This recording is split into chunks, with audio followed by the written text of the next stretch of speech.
Hi everyone, welcome back to GK Today. I am Sia and very good morning. So how are you all? Hope everyone is doing fine and feeling great.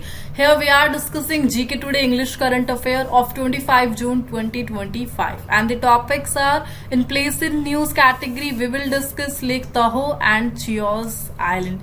Recently, a major operation conducted by the Defense Organization of the United States of America, and that is the Operation Midnight Hammer, and the targeted underground nuclear facilities of the Iran. We will discuss the Tamal frigate. Basically, it is a part of a joint project between Russia and India, and recently discovered a rare blood group, and that is gwada-negative. The report of coffee producing states in India and major data of export, fully literate state after Mizoram and Goa under Ullas scheme, right? And most important, all these questions are part of daily 20 MCQ series of GK Today application, and here we are discussing the daily 20 MCQ series in English. Here we go, the first one. What is the name of the US military operation that targeted Iran's underground nuclear facilities? And that is Operation Midnight Hammer, recently conducted by the Defense Organization of the United States of America, and that is the Pentagon.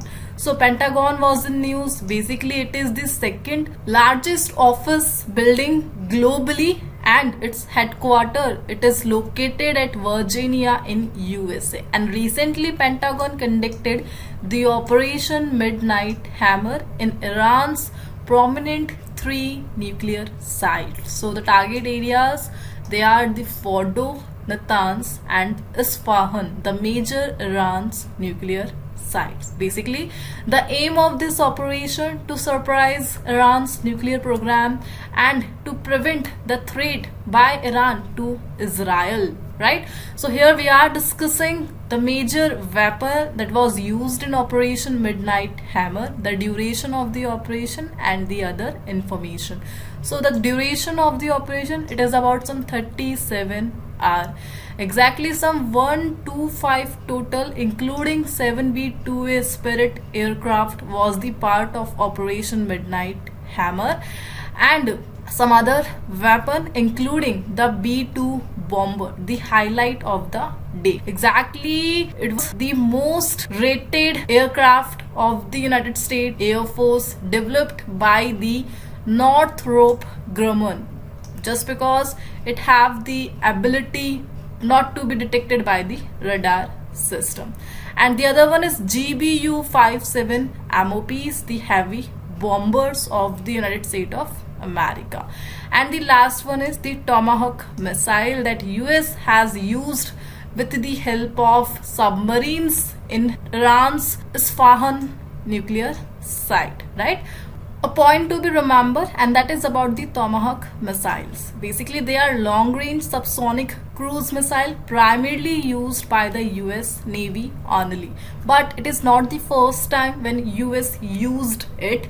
Before Operation Midnight Hammer, US has been using it since Gulf War, some around Operation Desert Storm, that is between Iraq and Kuwait. So Operation Desert Storm, that is also related with the Tomahawk missile. Now the Operation Midnight Hammer by the US, it is also related with the Tomahawk missile.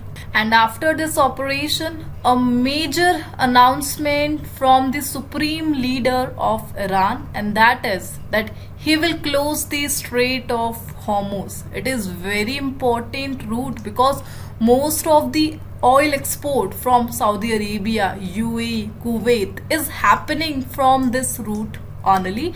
Exactly, it is connecting the Arabian Gulf with the Gulf of Oman and separating the Arabian Peninsula from the Iran, right? It is very important because the India is the third largest oil importer, and we are using this route to import our oil from the Gulf nation. And recently Iran responded by the closing of this Strait of Hormuz after Operation Midnight Hammer, right? And here we are discussing a major deal, the static part that was signed in some 2015 with P5+1 and the Iran, and that is the Iran nuclear deal, also known as JCPOA, the Joint Comprehensive Plan of Action. Basically, it is an agreement signed in 2015 aimed at limiting Iran's nuclear capabilities. It involves Iran and the P5+1, means the permanent member of the United Nations, including US, UK, France, China, Russia, and the last one, the +1, and that is the Germany. Basically, it ensures Iran's nuclear program remains peaceful, and the major benefit of Iran with this deal, and that was the removal of sanctions from Iran at that time, right? Moving on, here we are discussing the major operation in news, and they are: what is the name of the operation launched by Iran in retaliation against Israel's Operation Rising Lion, and that is Operation True Promise 3. Which country has launched a military action called Operation Rising Lion to address regional security concern, and that is by Israel. What was the name of the global cyber operation conducted by Interpol between Jan and April 2025, and that is Operation Secure. The Bushehr plant, it is the first and only operation nuclear power facility of which country, and that is of Iran. What is the name of the security operation launched by the Indian Army for the Amarnath Yatra, and that is Operation Shiva. The major Ukrainian operation that involved a major drone attack on Russian air bases, and that is Operation Spider Web. A recent operation launched by CBI to curb transnational cybercrime, and that is Operation Chakra 5. Moving on to the next one. Here we are discussing a major project between India and Russia, and Tamal frigate, it is the part of this project. So where is the Indian Navy set to commission its latest stealth multi-role frigate, and that is the Tamal, the INS Tamal. And that is, answer is option of Russia. So recently the Indian Navy announced it will commission its new stealth multi-role frigate, that is Tamal, on 1st of July 2025 at Kaliningrad, Russia. Basically, Tamal, it is part of the Krivak class frigates that India has been inducting from Russia over the last 2 decades. The name Tamal represents the mythical sword used by the Indra, the king of the gods. Overall, here we are discussing a major project, and that project is 1135.6, also known as Krivak 3rd frigate. So with this project, India has been receiving some 10 frigate from Russia. Exactly, there are some batches. The first batch, Talwar class frigate, built in Russia, including INS Talwar, INS Trishul, INS Tabar. The second batch of this project, and that is the Teg class frigate, built in Russia, including INS Teg, INS Tarkash, and INS Trikin. After these 6 frigate, India and Russia agreed to sign an agreement for 4 more Krivak class frigate, including Toshil and Tamal, and Triput and Tavasse. Overall, 2 ships, they will be produced by the Russia, and the other 2, they will be produced by India, exactly by Goa shipyard, with the help of Russia, as per this agreement, right? So here we are discussing major 10 frigate, that is the part of a project 1135.6 Krivak 3rd, and divided into 3 batches. And recently we have received the Tamal frigate, built in Russia, and Indian Navy is ready to commission it on July 1st in Kaliningrad, Russia, in Indian Navy. Overall, here we are discussing major current affairs that is related with the Indian Navy, and they are: what is the name of the traditionally built stealth ship recently inducted by the Indian Navy in Karnataka, and that is INS Kaundinya. INS Chennai was recently seen in news as part of which class of Indian Navy ships, and that is the Kolkata class. Recently, which international naval force under Operation Atlanta has proposed a joint naval exercise with the Indian Navy, and that force is European Union Naval Force. Which Indian Navy ship has participated in PASEX with the Royal New Zealand Navy, and that is INS Tarkash. What is the name of the Indian Navy ship that is being converted into India's first underwater museum, and that is INS Gulda. Which Indian Navy ship conducted the hydrographic survey of Mauritius recently, and that is INS Sarvikship. What is the name of the second multi-purpose vessel recently launched for the Indian Navy, and that is INS Utkarsh. Moving on, the next one. A recent day in news, and that is International Olympic Day, is observed every year on which day, and that is 23 June. Basically, it honors the founding of the International Olympic Committee. So, on 23 June 1894, a major personality, and that is the Baron Pierre de Coubertin, has founded the International Olympic Committee. And to recognize the 23 June, the world decided to celebrate 23 June as International Olympic Day, marking the birth of the modern Olympic Games.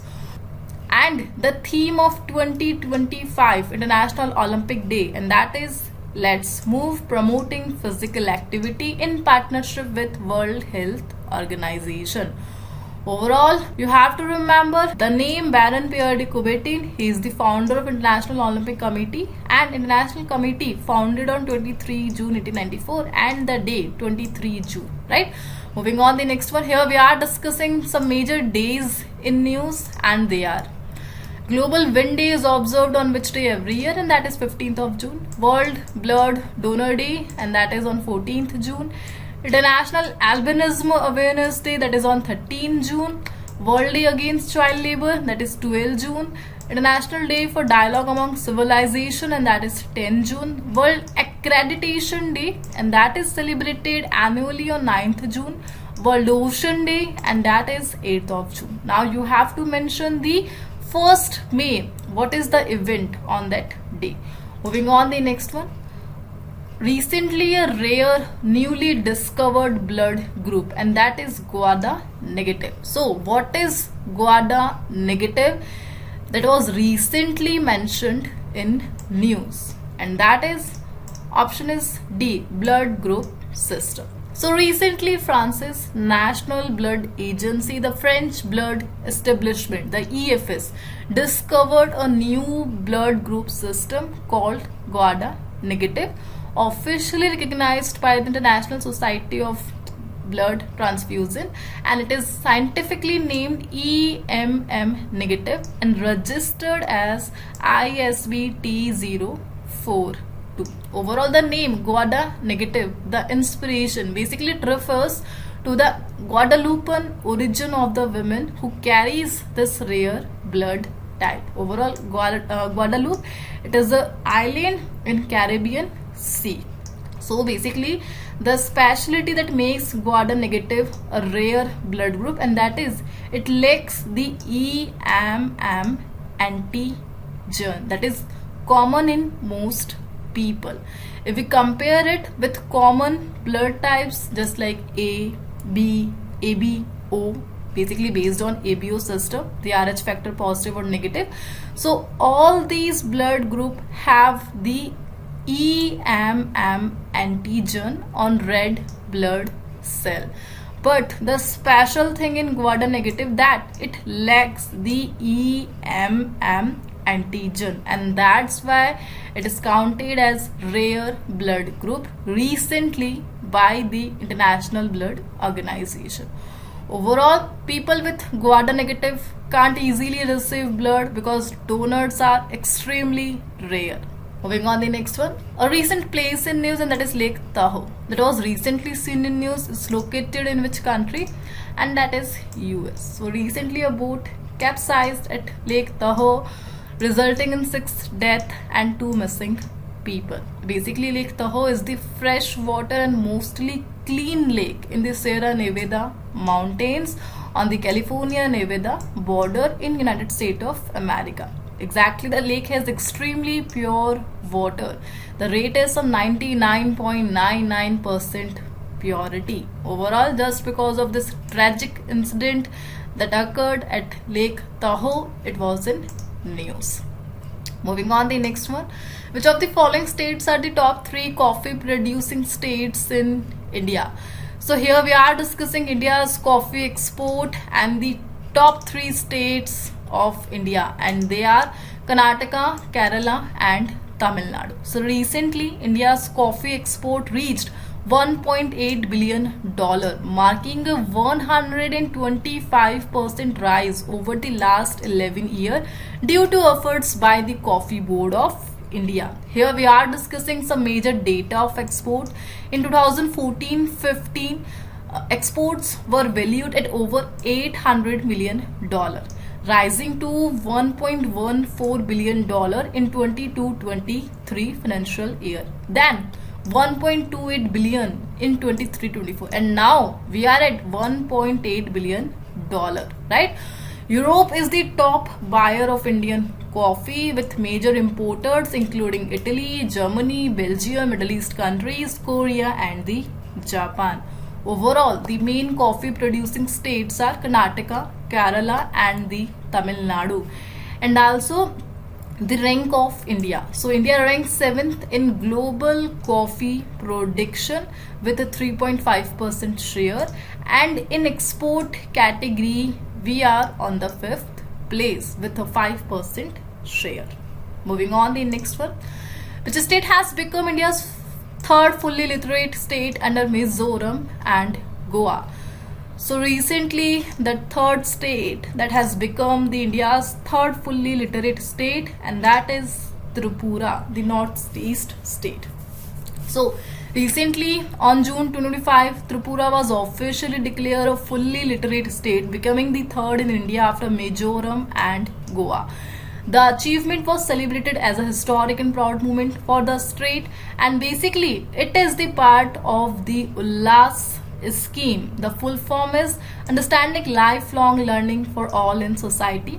The duration of the Ullas scheme is from 2022 to 2027.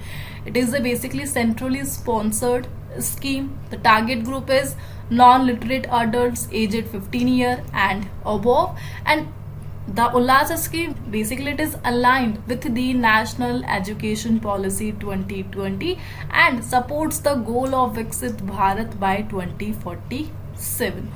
Overall, recently under the Ullas scheme, the Tripura became the third fully literate state after Mizoram. And moving on, the next one.